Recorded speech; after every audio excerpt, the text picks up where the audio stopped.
غم ہی وہ لمحہ ہے جب انسان کو زندگی کی حقیقت نظر آتی ہے۔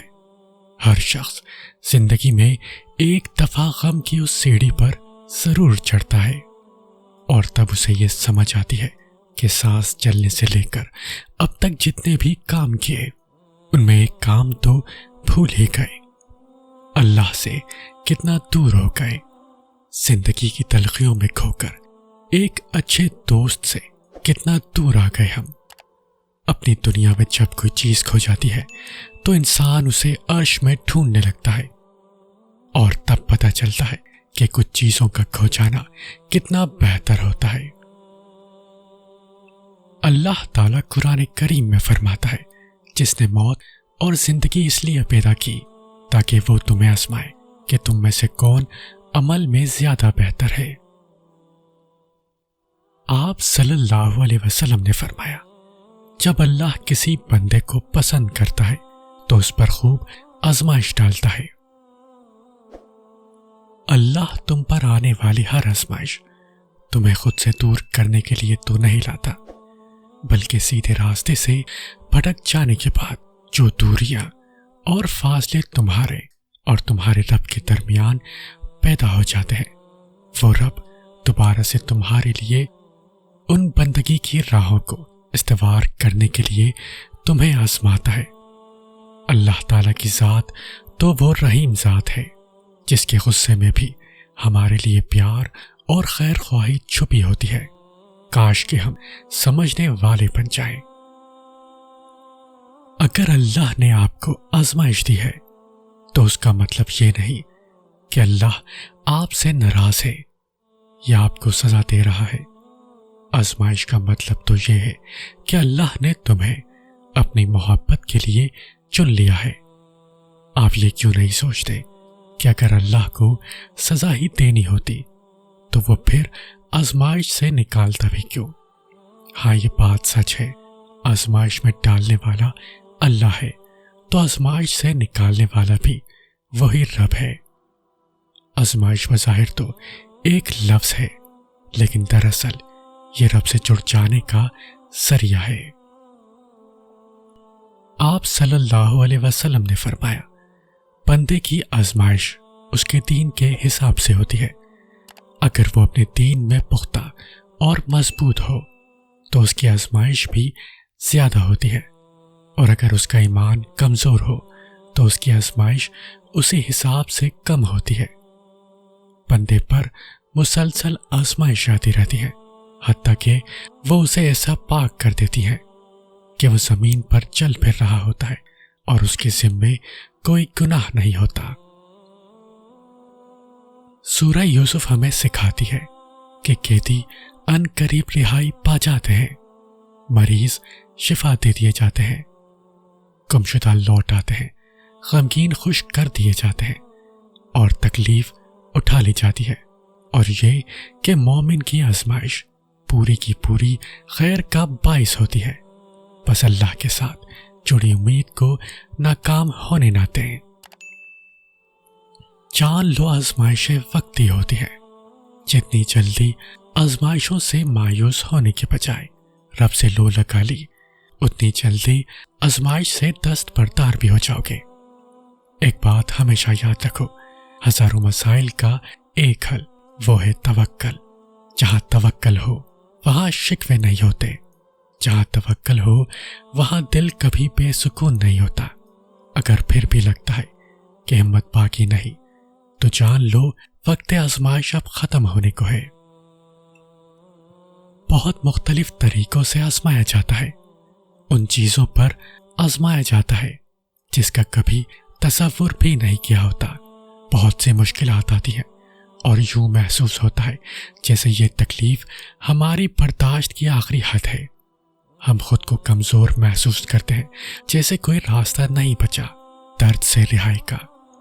ہم خود کو ہارتا محسوس کرتے ہیں، اندر ہی اندر ٹوٹا محسوس کرتے ہیں، اور تب احساس ہوتا ہے کہ ہم صرف صبر کر سکتے ہیں اور ہمارے بس میں نہیں، لیکن صبر کرنا تو ہمارے بس میں ہے۔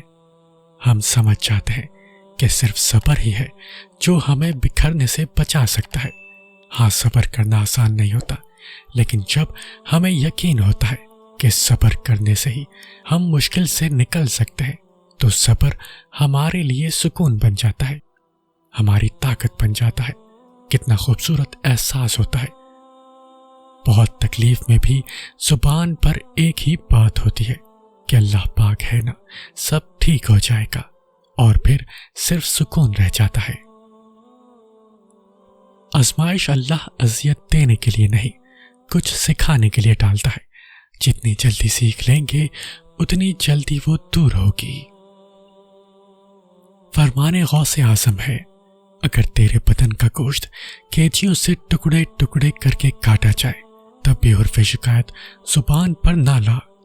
شکوہ و شکایت سے اپنے آپ کو بچا اور محفوظ رکھ، اور اللہ سے ڈر۔ شکایت سے بچ۔ لوگوں پر طرح طرح کی جو مصیبتیں نازل ہوتی ہیں وہ اپنے رب سے شکایت کی وجہ سے آتی ہیں۔ اللہ تعالیٰ قرآن میں فرماتے ہیں کہ میں کسی بھی جان کو اس کی طاقت سے زیادہ نہیں آزماتا ہوں، تو کیسے ممکن ہے کہ تمہاری آزمائش ختم نہیں ہو سکتی؟ اگر ایک آزمائش کے بعد دوسری آزمائش آ رہی ہے تو جان لو اللہ تمہیں مزید اپنے قریب کرنا چاہتا ہے، تمہیں اپنی محبت سے نوازنا چاہتا ہے۔ وہ جب تک آزمائے گا جب تک تم مکمل اس کی محبت سے سرخرو نہیں ہو جاتے۔ تم اپنی ہر مشکل کو آزمائش کیوں سمجھتے ہو سکتا ہے یہ رکاوٹیں اس کی مصلحت ہو۔ اللہ سے ہمیشہ اچھے گمان رکھا کریں۔ آپ انبیاء کرام کی زندگی کا مطالعہ کریں تو جانیں گے جن آزمائشوں سے انہیں گزارا گیا، ہماری تکالیف تو ان کے مقابلے میں کچھ بھی نہیں، وہ صابر تھے۔ مسلمان جب بھی کسی پریشانی، بیماری، رنج و ملال، تکلیف اور غم میں مبتلا ہوتا ہے، یہاں تک کہ اگر اسے کانٹا بھی چبھ جائے تو اللہ تعالیٰ اسے اس کے گناہوں کا کفارہ بنا دیتا ہے۔ کبھی کبھی انسان کا دل کسی چیز کے لیے بہت تڑپتا ہے، اتنا کہ اس کے لیے صبر کرنا بھی مشکل ہو جاتا ہے۔ انسان ہر روز اس چیز کو حاصل کرنے کے لیے ہر اس لمحے دعا کرنے کی کوشش کرتا ہے جو لمحہ دعا کے لیے افضل ہے، اور اس کی آنکھیں اپنی مانگی گئی دعا کے قبول ہونے کے انتظار میں ہر روز ادھر ادھر تکتی رہتی ہیں، اور یہ تو بھول ہی جاتی ہیں کہ اللہ نے ہر چیز کو عطا کرنے کا ایک مخصوص اور بہترین وقت مقرر کر رکھا ہے۔ ہمیں یاد رکھنا چاہیے کہ اگر ہمیں کسی چیز کو حاصل کرنے کی اتنی چاہت ہے تو اس چاہت کرنے والے دل کا مالک کون ہے؟ یہ چاہت بھی تو اسی رب نے دل میں ڈالی ہے تاکہ تم اس کے لیے دعا کر سکو، اور وہ تمہاری خواہش کو بہترین کر کے تمہیں عطا کر سکے۔ اور وہ تو خواہش ہی دل میں تب ڈالتا ہے جب وہ تمہارے نصیب میں لکھ دیتا ہے۔ دعا تو بس ہمارے ہی درجات بلند کرنے کا ایک ذریعہ ہے، اور ہم تو تمہیں اچھے اللہ تعالیٰ قرآن کریم میں فرماتا ہے، اور ہم تو تمہیں اچھے اور برے حالات سے آزما رہے ہیں۔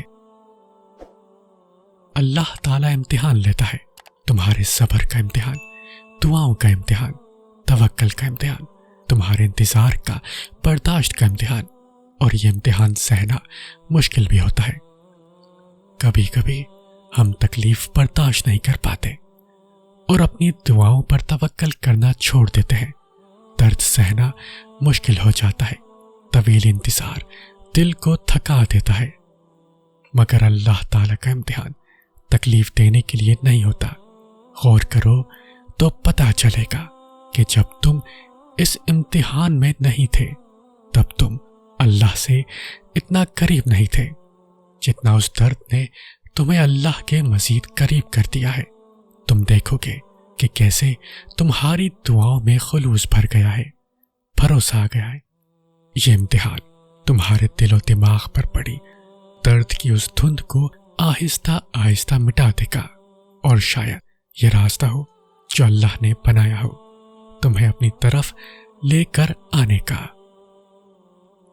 جب اللہ اپنے بندے کو اپنی طرف متوجہ کرتا ہے تو اپنے بندے کو بار بار توڑتا ہے، کبھی اس کی نامکمل خواہشات سے، کبھی معاشرے کی تلخیوں سے۔ انسان اس قدر تھک جاتا ہے کہ کہیں اس کو سکون میسر نہیں آتا، ادھر ادھر کی بھاگ دوڑ سے کچھ نہیں پاتا، تو پھر وہ مکمل ذات جو ہمیشہ سے ہمیشہ رہنے والی ہے اس کی طرف رجوع کرتا ہے، جہاں اس قدر سکون ملتا ہے کہ اپنی تمام تر مشکلات بھول جاتا ہے۔ پھر کوئی خواہشات نامکمل نہیں رہتی۔ آہستہ آہستہ وقت بھی بالکل ٹھیک چلنے لگتا ہے۔ پھر جب کبھی انسان حقیقی راستہ بھولنے لگتا ہے تو اللہ پھر سے امتحان دکھاتا ہے، پھر وہ اللہ سے مدد کے لیے رجوع کرتا ہے، پھر وہ ذات اسے آسانی فراہم کرتی ہے۔ اس طرح کے کئی امتحان سے گزارتی ہے، لیکن اس ذات کی مدد ہمیشہ ساتھ رہتی ہے۔ اس مشکل گھڑی میں ہمیں بہت کچھ سیکھنے کو ملتا ہے۔ عاجزی و انکساری، دوسروں کا احساس، سب سے بڑھ کر صبر، کیونکہ کوئی بھی مشکل وقت کی جنگ صبر کے بغیر نہیں جیتی جا سکتی۔ اس لیے مشکل سے مشکل گھڑی میں صبر کی چوکھٹ پر رہیے۔ اچھا وقت نہیں رہا تو رہنا برے وقت میں بھی نہیں ہے، اللہ سے مانگیے۔ آزمائش تو انہی کے لیے ہوتی ہے جنہیں اللہ چاہتا ہے، اور صبر وہی کرتے ہیں جو اللہ کو چاہتے ہیں۔ آزمائش ایک طرح سے آپ کو مضبوط کرنے کے لیے بھی آتی ہے، جو کہ بہت ضروری ہوتا ہے۔ اللہ جانتا ہے آپ بہت کمزور ہو، اس لیے انہی چیزوں کے ذریعے آزماتا ہے جو آپ کی من پسند ہوتی ہیں، اور یقین کرو اسی آزمائش سے آپ اتنے مضبوط ہو جاتے ہو کہ کوئی آپ کو کچھ بھی بول دے آپ کو فرق نہیں پڑتا، کیونکہ آپ خود بھی مضبوط ہو جاتے ہو، اور اللہ سے آپ کا رشتہ بھی مضبوط ہو جاتا ہے۔ پھر آپ سب کچھ اللہ پر چھوڑ کر بے فکر ہو جاتے ہو۔